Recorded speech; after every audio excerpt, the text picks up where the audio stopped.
Hey there, welcome to Sunday. It's Mother's Day. Please go tell your mom you love her. Tell her Happy Mother's Day. She wiped your butt a bazillion times when you were a small child. She has continued to feed you even when you've been a jerk. And she will love you unconditionally for the rest of your life, regardless of what you do. She deserves your love and respect, and today is a great day to honor her. Matter of fact, it's a biblical command to honor your parents. And today, that's part of worship, is actually how you treat and respect your parents. Your mom wants what's best for you. She wants you to live life to the fullest and be the best that you can possibly be.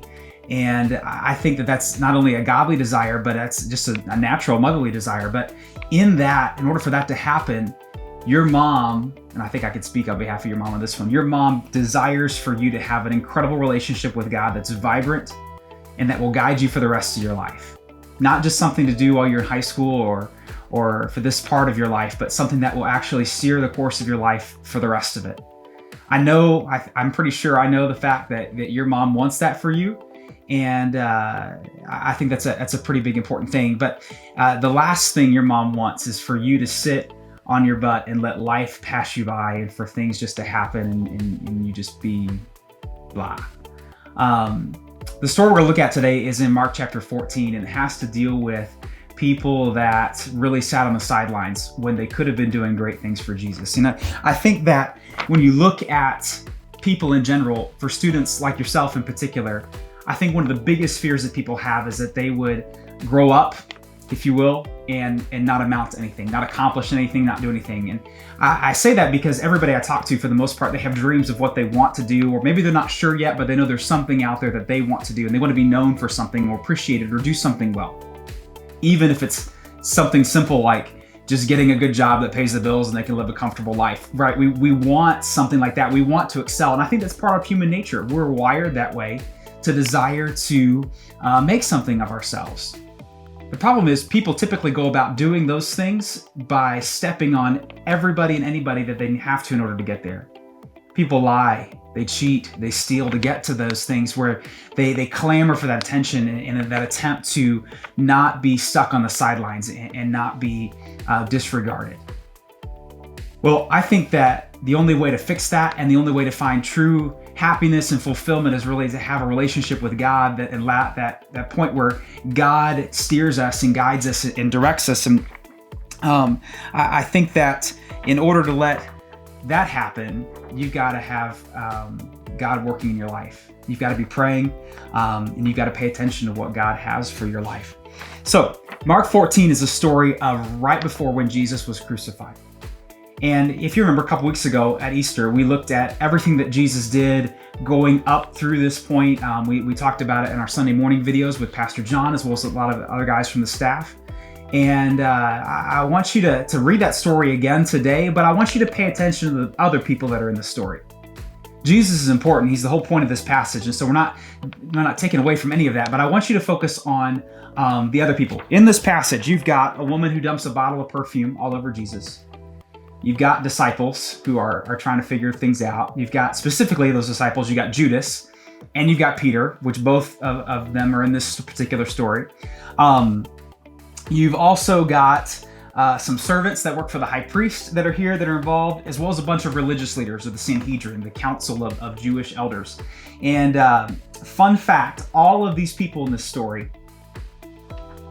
are not living life the way they could.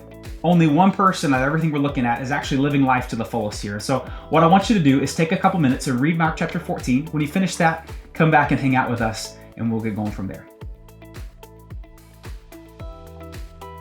So moving through Mark 14, we get into a whole series of people here that are interacting with Jesus right before he's arrested, and then even as he is arrested in a standing trial. The first one we see is in verses 3-9, where you have this woman who in Mark is unnamed, but she comes in, she breaks this bottle of perfume, and she anoints Jesus with it. And if you're familiar with the story, you read it, you know that everybody kind of gets upset with her, and she takes some heat for doing this. Judas, which doesn't mention here in this particular chapter, but in another gospel, it said that Judas gets angry because this woman did this, and he wanted the money for himself. It was a kind of a whole big to deal. All you got to know from this story is that was probably her most valued possession. It's probably the one thing that she had that was worth anything. It was her retirement package, if you will. Like, that's what she had to live off of. And when she does this, she holds nothing back from Jesus. She gives him everything. Now, that's a big deal in that culture. Again, there's no social security, there's no unemployment, there's no anything to help people that are down and out. Like, when she does this, she's trusting that God is going to take care of her at this point. But she gives this gift to him, and a lot of people looked at that and said, "Wow, she's really wasting her resources." But Jesus says this. He goes, "She has done what she could. She has anointed my body beforehand for burial. And truly, I say to you, wherever the gospel is proclaimed in the whole world, what she has done will be told in memory of her." This is a big deal. Anytime you waste resources on the King of Kings, none of that's wasted. Because at the end of the day, he made it all in the first place. He's made you, he's created you and given you all the blessings and great things that you have. And so when we choose to honor God in that way and return things back to him, we're just giving things that he already deserves. So you can't view those things as being wasteful. He was viewing it as an honor and glorification, as a form of worship from her towards him. And he recognizes her for that, and she's rewarded for that, even though the people there, to her face, while she's still in the room, are talking pretty badly about her to Jesus. Pretty big deal. The second story you see here is with the disciples, and there's a couple situations. You've got them during the Passover feast in verses 12 through 21, and then you've got them again later in this chapter in verses 32 through 51 in the Garden of Gethsemane with Jesus when he's arrested.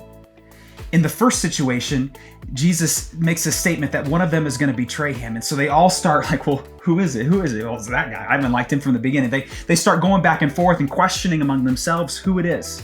Jesus, he explains in verse 21, in verse number 20, he starts talking about, whoever dips the bread in the bowl and all this stuff that goes along with that. But there's almost some conflict there. These disciples are not unified.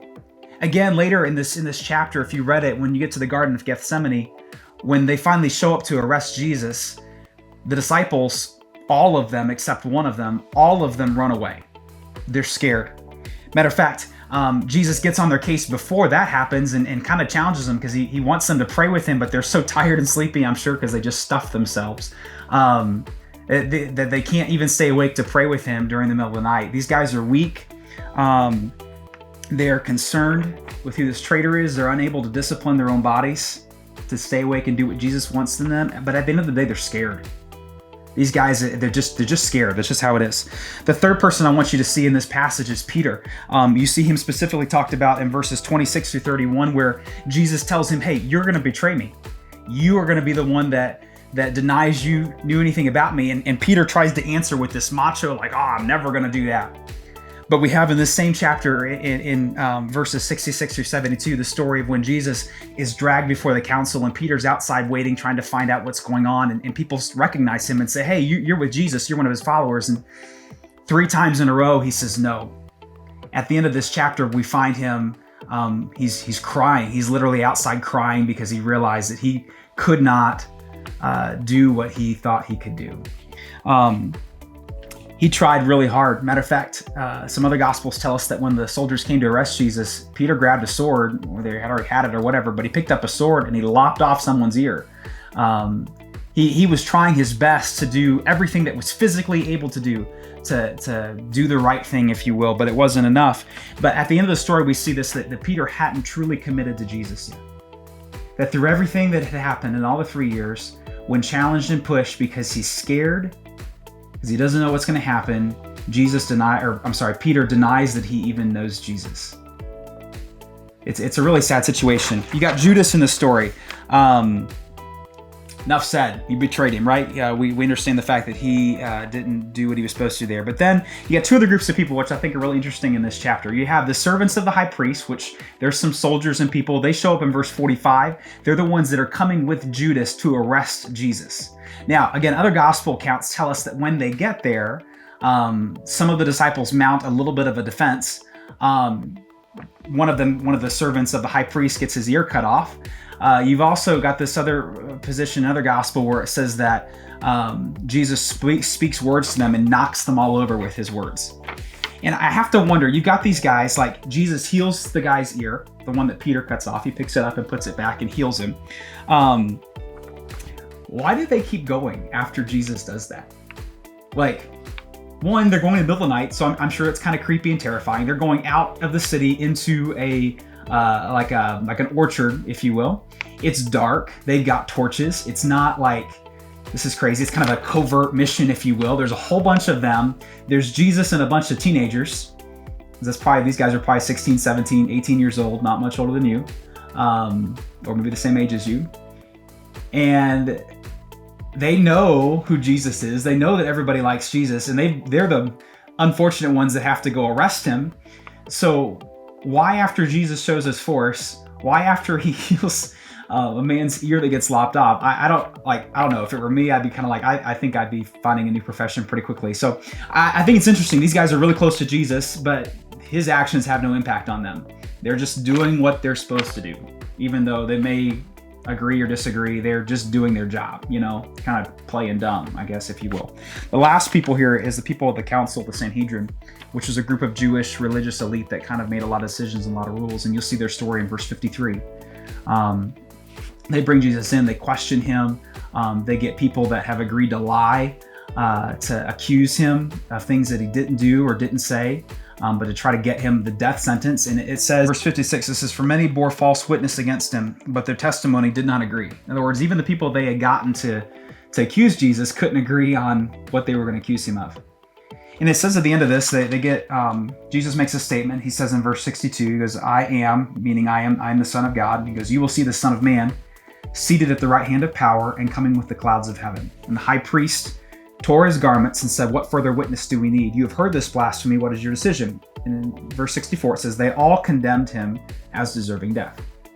Now, it's an interesting statement. It says they all condemned him, because later, after Jesus dies, here in the book of Mark, we see a guy named Joseph of Arimathea, who was on the council, who didn't agree, who asked for Jesus' body to be buried. So, which tells me there were people on this council that agreed here to his death, that did it because they were afraid of what everybody else was going to think of them. They agreed here, but inside, like outwardly they agreed, but inside they were conflicted, they were torn. And I just have to wonder, why were these guys silent? I have to believe that the only reason they kept their mouths shut was because they were afraid of what their other co-workers, what their other peers were going to think of them, and that it was going to be unpopular for them to go against the tide. I mean, this was a farce of a trial. People are lying. It's a known fact that they are lying. Their testimony, their witness statements don't add up. It's not matching. And then all of a sudden, Jesus makes a statement that he's made before, and now they're like, oh, he has to die. Like, I'm sorry, but somewhere had to have been people in that room that didn't agree with what was happening, but were just too scared to speak up and say something. I think that sitting on the sidelines is not enough when it comes to our life. I don't think God has called you to sit on the sidelines. And I think that when you look at this story, the only person that was actually putting their actions in line with their thoughts here was the woman from the beginning, who recognized immediately, Jesus is going to die. I have one chance to honor and worship him now. I have this resource available. I'm going to honor and worship him with this resource. She was the only person in this entire story, of all the people we're looking at here, that was willing to get off the bench and do something. When they give the disciples, who they try, but they don't commit. They don't commit all the way. She took heat. She was ridiculed. And none of that mattered, because she had committed to serve Jesus with everything that she had. And I want you to understand the fact that she was the only person at this point that had guts this early. A lot of people discount women for different things to say, oh, they can't do this or they can't do that. Well, I want you to understand the fact that when Jesus, before he died, it was a woman who at the very first said, you know what, I'm going to follow and I'm going to do what I know he expects me to do, regardless of what it costs me, regardless of what other people think. I'm just going to do what I know God has called me to do. That's a gutsy, bold move. I think that all of us have a pretty good idea of what God expects from us. I think that all of us have a pretty good idea of what God wants us to do and how he wants him to worship, how he wants us to worship him through our lifestyle. I don't think he's been silent about that. And if you've been around church, you've heard those things. You know what those things look like. But I think that most people never move that idea from being an idea to an action. I think that most people get hung up on just thinking about, oh, I know I should do this. Or I think God may be calling me to, but I'm just going to wait for more clarification. What if you surrendered it all, like the woman at the beginning, and did everything that God wanted you to do? What if you stopped caring about what people thought about you and just began to love people like Jesus did? What if you could actually be the very best that you could possibly be? And I think that when we understand what Jesus says and act on it, that's when life change begins to happen for us. I think that Jesus called everyone to a life of repentance and a lifestyle of worshiping God. And I think that includes every single minute of our day, and I really believe that's what living is. So you have an opportunity to understand what Jesus has to say to you. It's all right here for you. Nice, neat little book. You have an opportunity to understand exactly what God expects from you. And you can choose whether or not you sit on the sidelines and think about it and strategize about it and maybe one day dream about it. Or you can be like the woman at the beginning who said, you know what? Jesus isn't going to be around for much longer, so I'm going to do what I can with what I have right now. The rest of the people, there's not a lot of hope for the people on the council. We don't know anything about the servants of the high priest after this. I'm sure their lives were pretty radically changed when this was all said and done. We know that Peter goes on to become one of the greatest men in all of Christianity. Founding even a church in Jerusalem. He becomes incredibly bold after Jesus comes back from the dead. But at this moment, he wasn't. He had to learn to rely on God. He had to trust that God could help him in his situations. The rest of the disciples did very much the same thing. They became incredibly bold after this before they ran away. See, I think it takes an example of a woman like this to really spur the rest of us on to do what we're supposed to do.